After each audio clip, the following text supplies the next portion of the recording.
আধুনিক প্রজন্মের বিশিষ্ট কবি আতিকা হাসানের কলমে এক রাতের গল্প। এক অন্ধকার রাতের প্রথম প্রহরে তোর জ্বর উঠেছিল খুব, বমি করলি কয়েকবার। দুর্বল দেহে বিছানায় লুটিয়ে পড়লেও খুব বেশি খারাপ লাগেনি আমার। 2 দিন ধরে তোর কটাক্ষ বাক্যের জের তখনও হৃদয়ে চুইয়ে ঝরছিল ফোঁটায় ফোঁটায়। তবুও স্বজন তাগাদায় কিছুটা বিরক্তি নিয়েই ভর্তি করলাম হাসপাতালে। সাথে ছিল আত্মীয়তার মায়া। কষ্ট হবে বলে জোর করে আমায় পাঠিয়ে দিলি ঘরে।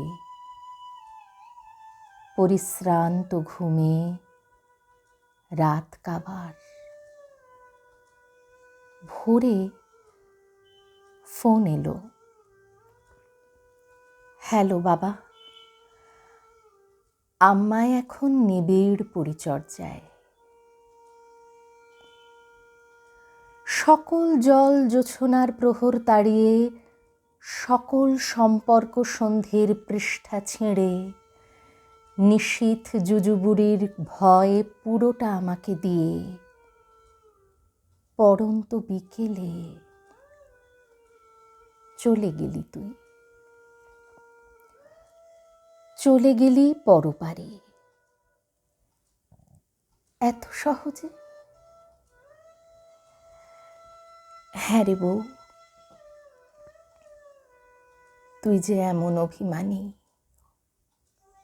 কোনোদিন বুঝলাম না তো। তোর বুকে যে এত কষ্ট জমা ছিল, তার দহন কখনো বুঝতে দিলি না কেন? স্বপ্নেও তো ভাবিনি তোর এত সাধের সংসার ফেলে চলে যেতে পারিস।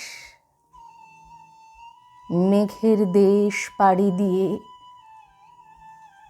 আর একবার আয় না ফিরে, আর একবার আয় না ফিরে, মুমূর্ষু আত্মার গহীন কোণে। আঁচলে ঘাম মুছতে মুছতে আর একবার বল না, ও খুকির বাপ, তোমার জন্য বড় পরাণ পড়ে। ঘুমন্ত চোখ দুটো মেলে তাকাই শব্দহীন অন্ধকারে। আপন মনে শুধাই তোরে, আমারে একা ফেলে কোথায় চলে গেলি বল। বলতে পারিস, বলতে পারিস বউ, তোর জন্য আজ এত মায়া লাগে কেন?